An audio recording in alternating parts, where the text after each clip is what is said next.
Okay, so back at Wackersdorf today on Saturday for the qualifying heat racing. I'm here with Christopher Friedrich. Now, Christopher's one of our local drivers who knows the Wackersdorf circuit very well. Very good qualifying yesterday. So, Yeah. It was pretty hard, but 12th place is not bad, but not also good. and the weather was a little bit tricky as well. Yeah. I don't know when I have to go out for the qualifying. Yeah. I just started after 2 rounds, I think. Yeah. And yeah, I think you were quite lucky. A lot of people were a little bit disappointed. But when we come to the racing today, we've already had one race here at Wackersdorf. Now, what do you think about the circuit? Is it a good circuit for you? Is it one of your yeah, favourites? it's one of my favorites. It's pretty good, pretty big, a good bistro in here.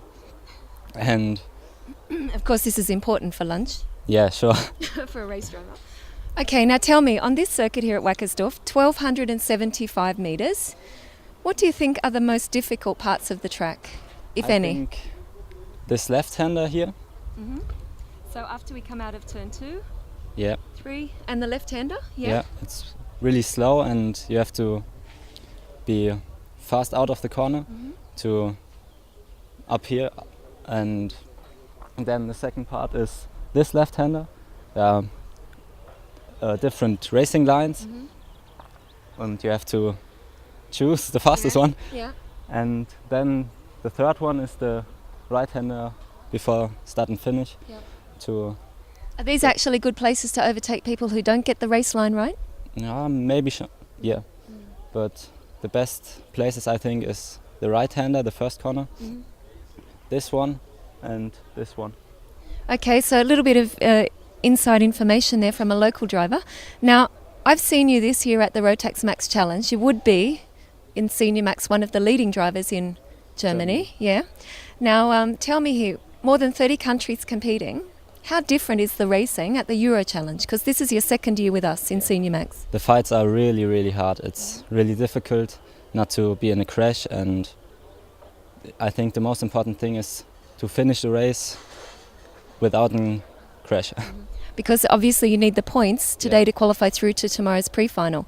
Now, are there any drivers here that you look at and say, this is really a driver I'd like to be like this driver, or this is the driver that is the most competitive for you, or the best? I think there are much drivers which are really good, and I think there's no one better than all, but yeah, the top 10 is really hard to reach. So now maybe Christopher, in your own language, for some of the viewers at home, tell us how your weekend's going so far here at Wackersdorf. Ja, wir hatten am Mittwoch, waren wir eigentlich schon gut dabei. Am Donnerstag hatten wir dann leider Probleme mit der Elektronik, konnten nur 2 Turns dann fahren. Am Freitag wiederum, im zweiten freien Training, waren wir glaube ich nur 2 oder 3 Zehntel hinter der Spitze, waren also in unserer Gruppe 7. im freien Training. Das Qualifying hatten wir auch wieder ein paar Probleme mit dem Wetter eben. Wir konnten uns nicht entscheiden, wann wir rausfahren sollten, haben uns dann irgendwann den anderen angeschlossen, sind dann in unserer Gruppe auf Platz 12 zurückgerutscht. Insgesamt waren wir, glaube ich, dann 22. Das erste Rennen verlief jetzt leider nicht so gut. Wir hatten einen Crash direkt am Start und bin nur noch als 23. dann angekommen. Aber für die nächsten beiden Rennen bin ich ziemlich zuversichtlich, wenn wir alles wieder auf die Reihe bekommen. Denn gestern waren wir ja immerhin auch gut dabei. I think, and to be 12th in qualifying out of more than 70 drivers is really fantastic. Yeah. It's good. Okay, so we wish you luck today. We let you go back to the bistro and eat your lunch. And thank you very much for the insight into Wackersdorf, and good luck in the racing. Thanks. Thank you. Okay, so we're in the Kalman Motorsport awning, and I've actually found the world max #1 Caleb Williams. Welcome to Wackersdorf, Caleb. Thank you. It's really nice here. The weather's a bit unpredictable at the moment, but it's nice to be here again. I enjoy Not this. so much in. Is it nicer in South Africa at the moment? I think the weather, it's going into winter now, so it's probably about the same. It's not really a huge difference actually. Okay, now why do we find you here? Because you're with one of our young drivers who we met in the Winter Cup earlier this year with RGMMC. Why do we find you at the Euro Challenge? Well, I've actually come through to help out Shay Harpel over here, a driver from South Africa, a junior driver. He's fairly new to the sports. He's doing quite well in South Africa, and we decided to come over this year to race the Euros.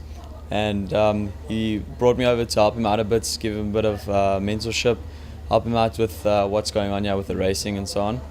And yeah, he's actually going really well, and I'm glad to be here. You know, not only for him, but just to be around the karting again is really nice. Because I know you've been driving for quite a few years. You've also been the DD2 world number one in the past. So South Africa has really a good a standing as far as Rotax racing goes, and also in motorsport. So is this important also for these young drivers to have someone like you? Absolutely. I mean, I actually enjoy coming here and helping out the South African drivers to help them to perform in the Euros as well, because if you look at the past, the performance of the South African drivers has been really good. Usually they're on the podium every year. Yeah, exactly. There's probably been about 8 South African champions, so it's nice to help the younger guys out as well, so they can keep the legacy going for the South African people. So yeah, it's good, and hopefully maybe later on this year or next year I'll also come through and race in the Euros. It's very exciting and good racing here, so hopefully, you know.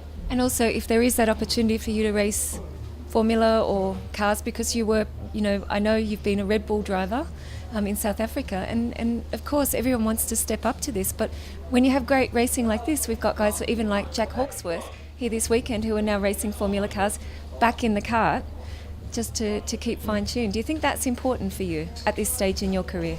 Absolutely. Karting tests everything, not just karting in itself. If you look at the Formula 1 drivers, they all started there. They all come back once in a while, and it tests everything. It's a small track, small kart. Everything happens so quickly, so it's good for everything. So there's our little cameraman. That's your biggest fan, I'm sure, your sister. Tell me, how is it to have Caleb here with you to help? It's a great help actually, because he knows all the tricks in the book. He can help me out with the lines and the tips. So it's a great help for me, so I can progress from Genk and Spain, so I can get hopefully a better result moving forward. And I know when I saw you in Genk, you said, you know, you were with your little race friend and you said, come on, we just got to qualify, we've got to get, you know, up there in the final. So do you feel like you're achieving something here already? I mean, you finished 11th today in the first race. Yeah, I think I'm making progress from the last 2 Euro races, so I'm hoping to improve on that result moving forward. And of course, Caleb has been maybe 5 times South African champion as well. So in South Africa, I'm sure you also know all the circuits and the tricks. Yeah, I know. I know a lot of things. You know, not only international but local as well. And I'm training him as well in South Africa, and he's improving there. And that's why I came over here to help him carrying his progress overseas as well. So maybe both, you'll start winning. Maybe win the South African Championship and come over for the final. Maybe we'll see you guys there. Yeah, maybe another world final winner, because like I said, South African also in the grand finals, normally on the podium every year. I think for the last 10 years. So it's possible. I think if we just help him out a little bit more, and he carries on with that progress, I know for a fact he'll be there. Yeah, for sure. So good luck. We got to let you go because you're about to go out for the next heat. Yeah, and we'll be watching. Okay, thank you. Thank you. Good Thank luck. you, Caleb. Thank you. So, in the middle of today's qualifying heats here at Wackersdorf, and I've stumbled upon Ronnie Sala from Birol Motorsport, the president of Birol in Italy. Ronnie, why do we see you at the Euro Challenge for the first time? First of all, hi. And I'm there why it's first time for me to be in Euro Challenge of Rotax, and I want to know more the world of Rotax, why is a very important business and market, why they have a lot of category in all the world, and we want to follow more and more the way of Rotax. Why for business, why for we think is a good category, was present, like I said before, in all the world, and we want to be more involved on Rotax world. Of course, I know also that this year you are supporting with the junior chassis. Birol is supporting the Rotax Grand Finals in the UAE. So this is also, I guess, opening up a little bit more information for you to see now what do these people do and how does it work with this racing here? Yes, for sure. This year we support the Grand Final, and for me it's important to know as much as possible all of the things about Rotax, and I'm there also to watch how it's going on and to understand better and better everything, to be perfect to the final. Now, this is a little bit different for you because we wouldn't normally see you at the Euro Challenge or at a Rotax race. It's just another engine category that you are putting on a Birrell. Of course, lots of people around the world drive a Birrell in karting with all different engines.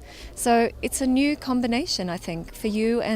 But I must admit, we have seen Kalman Motorsport and many other drivers here on a Birrell at the Euro Challenge on the podium for many years. So this is also Yes, for the way sure, it for is. sure. Specifically here, there is Kalman Motorsport was the team that represent BRL on Euromax. And for sure in the world, there is a lot of drivers using BRL in Rotax, and we want to be, like I said, more involved in this category. Why our chassis was produced for any kind of category, and Rotax was one of the biggest, and we need to have a good product also for a Rotax Max engine, and we want to know as much as possible all the information to understand and make the best as possible our product. So this is important for the customers. Now, I'd like to ask you then, from RGMMC, how's the racing today so far, what you've seen, and also qualifying yesterday, which was very interesting. The qualifying yesterday was very interesting also by the weather, why it was raining, yes, no, but was nice. For sure, when the condition of the weather was like this, for some driver is good, for some others not, but it's karting. And today the heat was quite nice, not so accident, a lot of overtaking, very nice, I think. Yeah. So first impression is nice racing. We've still got the whole day to go and then the finals tomorrow. Now, is there anything new or exciting we can look forward to with Birrell, or do you think making the best chassis, coming to the grand finals for the first time is enough this year to keep you busy? Yes, basically, we want to improve every time everything, quality of the chassis, business, support of the customers, and I'm there also to understand, all the world, all the people are in the paddock and seeing what they did, how they did, everything like this to try to give as much as possible a better product to satisfy all the customers. It's fantastic to have you here. I'll let you go to watch this race. Okay. And thank you for your time. Good luck, and we'll see you also maybe on the podium. I hope so. Thank you also for you. Thank you very much. No problem. Bye. Bye-bye. Thank you.